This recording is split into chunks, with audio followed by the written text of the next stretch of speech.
Barco Record, a podcast network.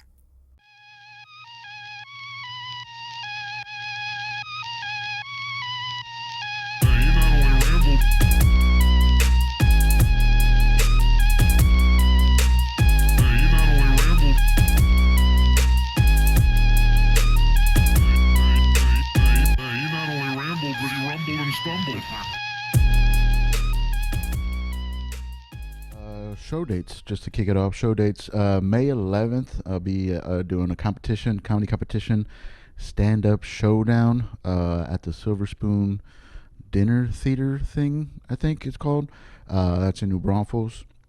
And then May 12th, the Fresh Tap. That's at the Rough House Brewing in San Marcos. Then May 21st, Cutting Up Live at the Shop. That's at the Razor House in San Antonio, Texas. And then May 27th, Fantastic Damage, doing it again at the Blind Tiger Comedy Club, San Antonio. May 28th, Grapes of Laughs. That's at the Cristobal Vineyards in Cristobal, Texas. And yeah, that's the May dates. What's up, everybody? Thank you for checking out the Pat Out of Hell podcast. It's a day late. I'm recovering right now. I was extremely hungover today. Got a little wild. Started drinking early on Sunday. You know, I usually don't drink early. That's a lie. Yeah, dude. So I was tore up today. So yesterday, and I was paying for it today. So now we're here doing the Pat Out of Hell. I do apologize. And usually the first thing I always think, like when I wake up hungover, is I'm never drinking again. Never drinking again. I'm never doing this to my body again. And I'm pretty sure I've said that many times here on this podcast, or many times in my life. I've said that. And I thought I meant it until about 30 minutes ago. And I was like, dude, I could use a drink right about now. You know, that's crazy. Crazy mentality, crazy way of thinking, of living. Because I was convinced, never drinking again. You know, and I didn't even believe myself. No, I'm lying. I believed it. Up until about 30 minutes ago. And I don't know if I am going to drink. I mean, I still have a little bit of Crown Royal left. Not sponsored. Got me a big old bottle of Crown Royal and almost finished it in 2 days. I don't know. That's, it is what it is, dude. You know? Sometimes life's going good and you're stoked, and then you have days like Sundays where you just gotta drink, just to feel okay, and it's not healthy for sure, and I felt. Yeah, it is what it is. Well, let's move on. But I'm hungover, and we're still doing the pod. We're still doing the Pat Out of Hell podcast. What better time than to find me in my most vulnerable state of being hungover, of being disappointed in myself for drinking that much, and we're just gonna be honest with each other. I'm gonna be honest with you, and honest with myself actually too, but. It's probably not my last hangover, Yeah,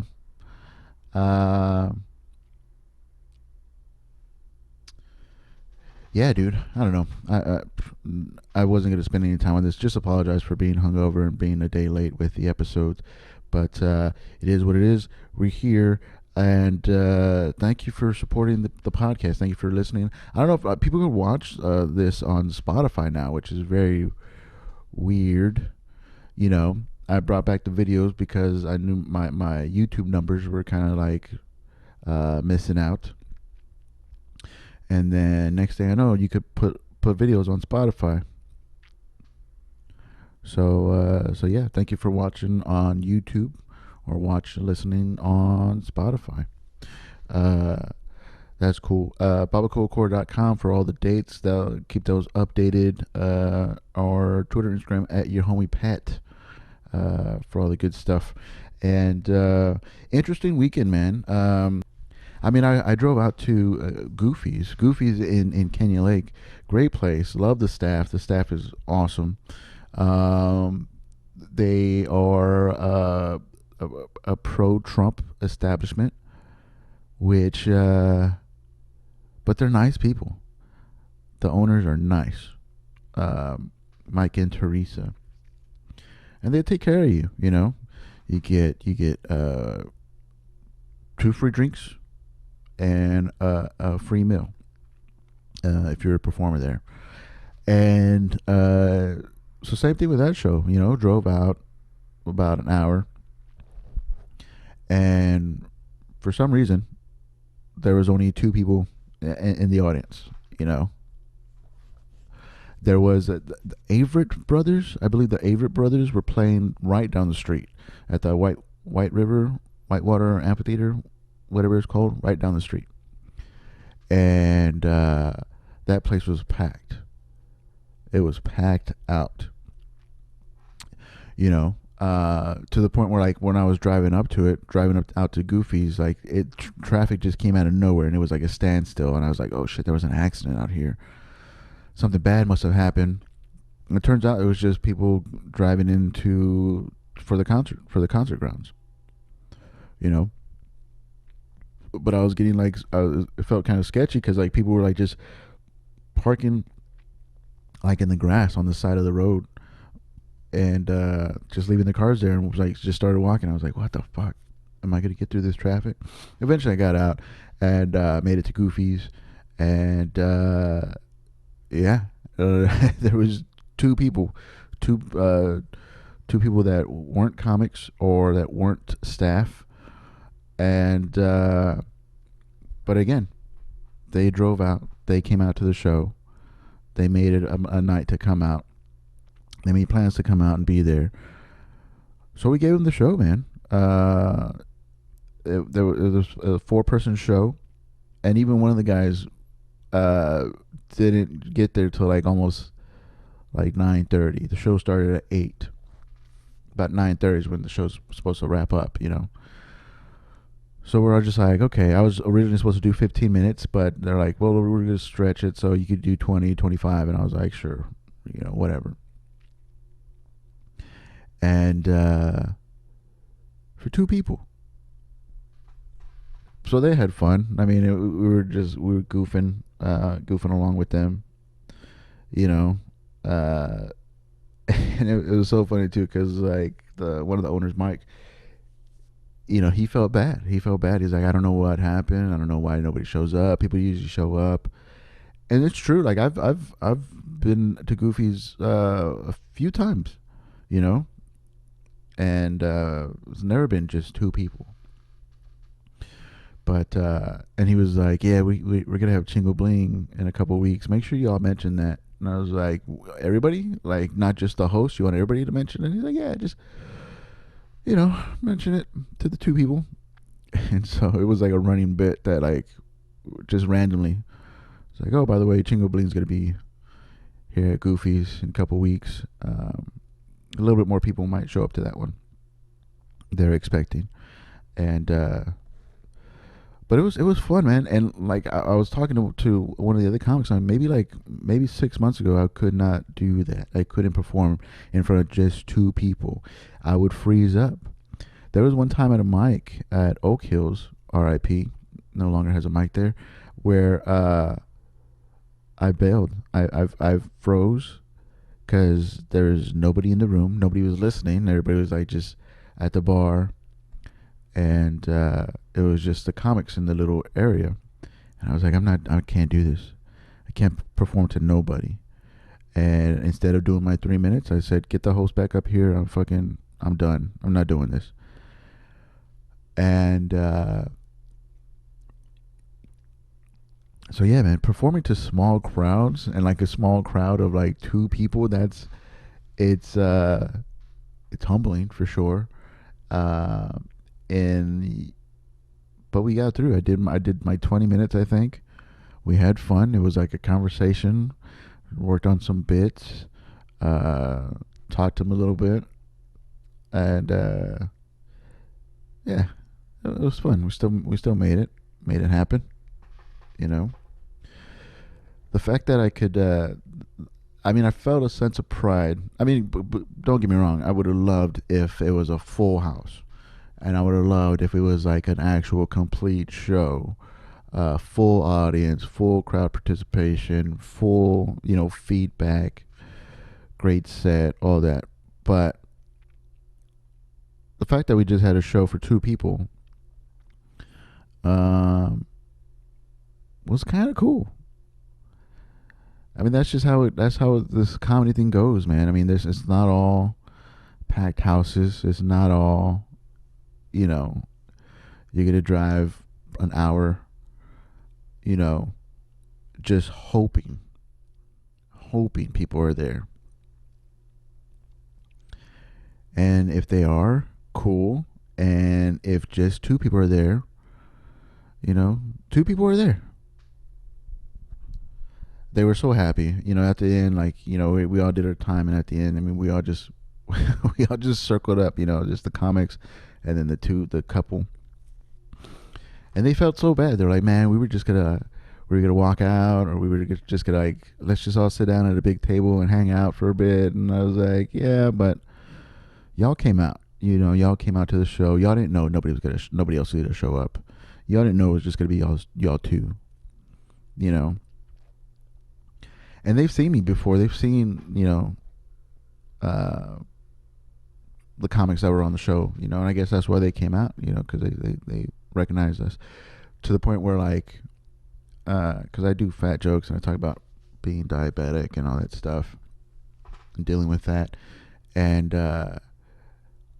one of the ladies, she was like, "You're losing weight.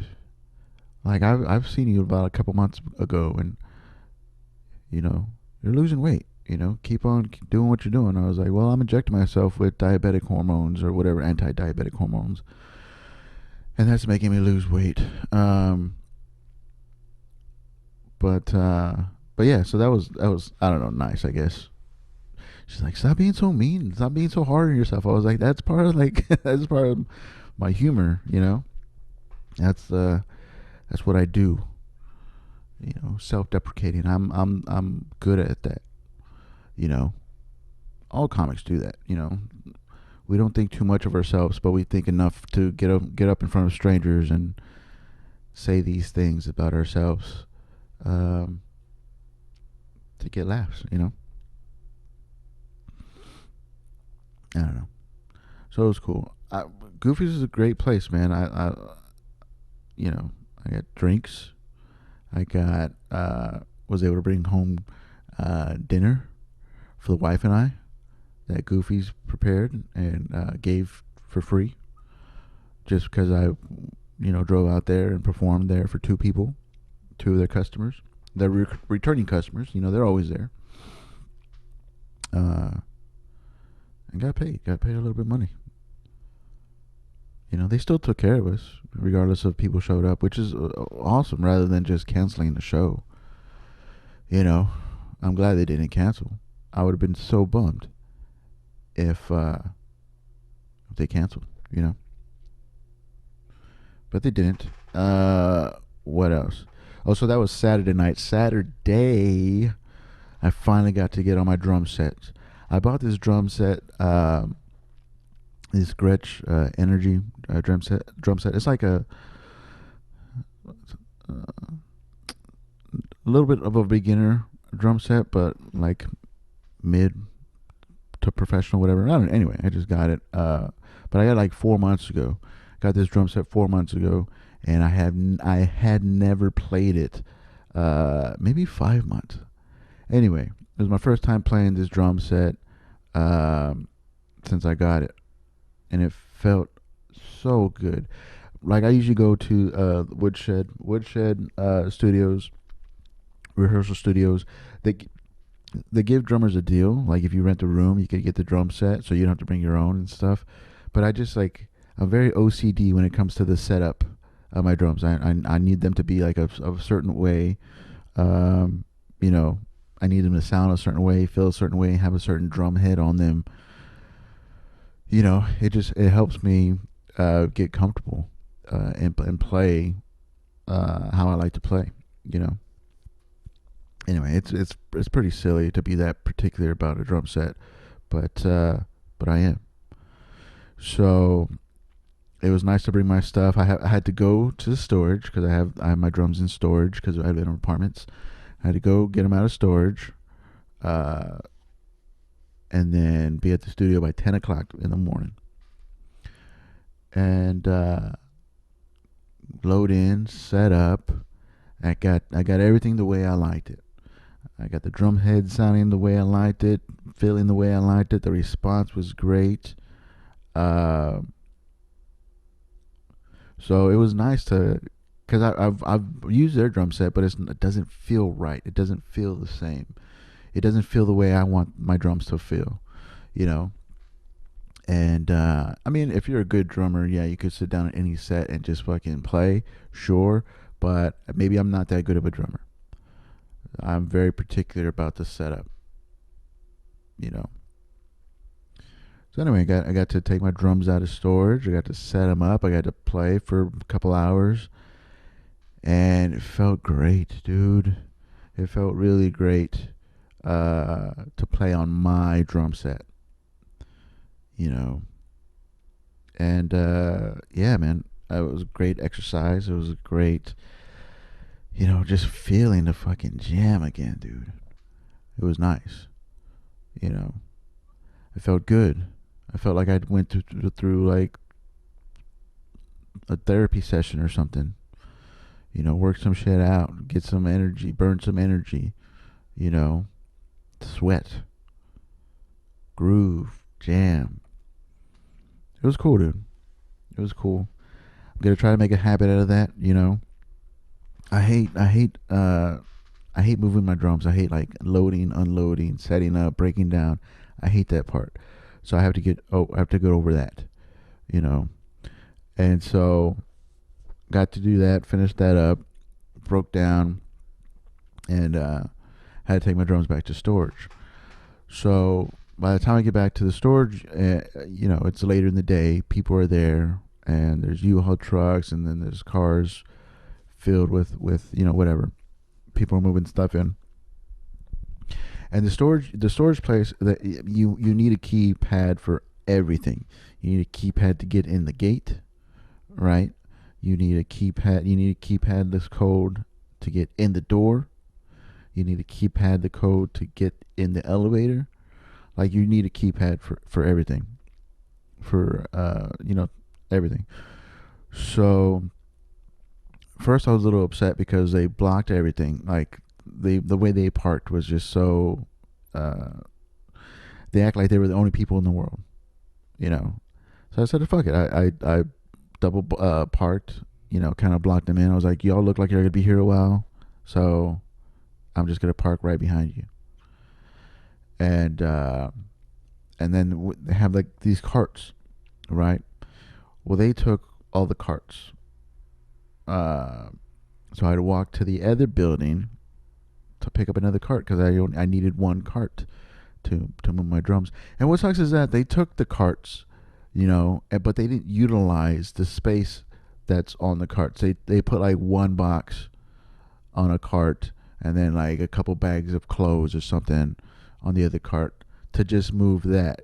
They could have filled that whole cart up with whatever bullshit they had in their car. Whatever, doesn't matter here. Neither here nor there. But I was like, okay, y'all got both the carts? Cool. All right, whatever. So I went to walk to the other one to go roll another cart to load my drums up, you know. And so I know how it works. I know how the keypads work. The elevator won't go up unless you put the keypad in there, whatever. So they're in the elevator. They're trying to go up. And I'm standing out in the hall. So I was like, I'll wait till I hear the elevator come back down before I put my code in or anything like that. So because they forgot to put the code in, this old lady, whatever, had the audacity to snap at me, a stranger. She's like, "Are you fucking touching the button? Are you touching? Are you touching the elevator button?" I was like, "No, man, I didn't touch anything." She's like, "Well, how come the elevator's not going up?" I was like, "Did you put the keypad in there? You need to put the keypad in there, your code to go up. The elevator's not going to work unless you put your keypad in there." She's like, "No, I didn't put my keypad in there." I was like, "Well, you got to do that." But like, she to just snap at me like that, like, why, why are you touching the elevator? We're using the elevator right now. It's like, I didn't fucking touch it. I didn't say that, but in my mind, I was like, I didn't fucking touch it, you old bitch. But I was just like, how you gonna snap at somebody that you don't even fucking know over something that's your fault? Just because you don't know how this elevator works doesn't mean like I'm fucking up your shit. I knew what needs to be done. You know, I knew that you were using it, and that's why I didn't press anything until I was gonna hear that y'all got off on the second floor, and then I was gonna call the elevator back down. So I was just there chilling. I was on my phone, whatever, and she comes out the elevator because the elevator won't move, and she's like, "Do you fucking touch the button?" What a bitch, dude. What a bitch. I don't know. That bugged me a bit, man, because I'm like, at first it's like the way they parked made it almost like I had to double park them, and I was like, there's other people on this earth. Other people need to use the storage unit. Other people need access to this storage unit. You're not the only one that uses this storage unit. Obviously, it's a huge fucking place. People need to come in and out. People need access to the entrance. People need the carts. You know, and it's fine. Like, fine. You got there first. Take both carts, but utilize them, dude. Like, what the fuck are you doing? Y'all didn't need two carts for what y'all were using them for. I could have had one cart and been done with it. It took me about all but 10 minutes to get in, get out. But yeah, dude, she snapped at me. I was like, I don't know you, dude. Like, why you? Who do you think you are? Who do you think I am? It's your fault that you're a fucking idiot. Don't know how this fucking elevator works. Be mad at yourself, you dumb bitch. No, I'm just kidding. I felt bad because she was old and like they don't know how this technology works, and I guess, but it's just the fact that like she just fucking snapped at me for her own dumbness. You know? I don't know.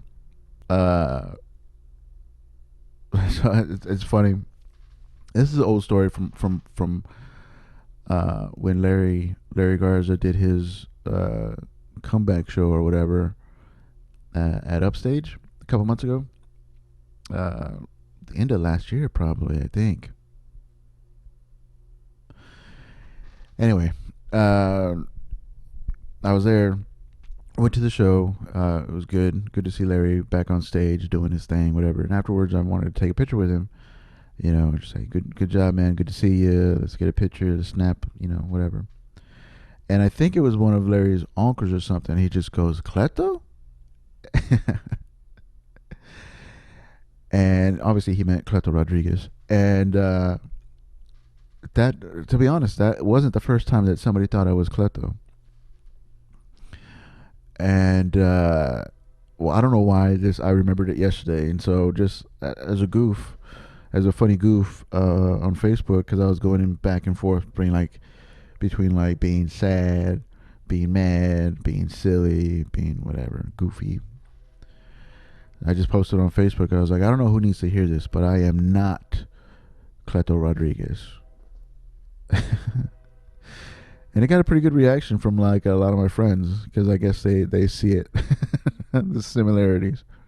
And I think it's funny too because my wife won't admit this, but I believe, she had a little crush on him, on Cleto. At the time when we were living at the house, and you know, we would turn the TV on in the morning while we're getting ready for work or whatever. Uh, this was a few years ago, since we've been here, like almost 5 years. So this is over 5 years ago, whatever. And I swear, she denies it, but I swear, anytime that segment Where's Cleto will come on, my wife would stop whatever she's doing and she would watch. I was like, "Do you have a crush on this guy?"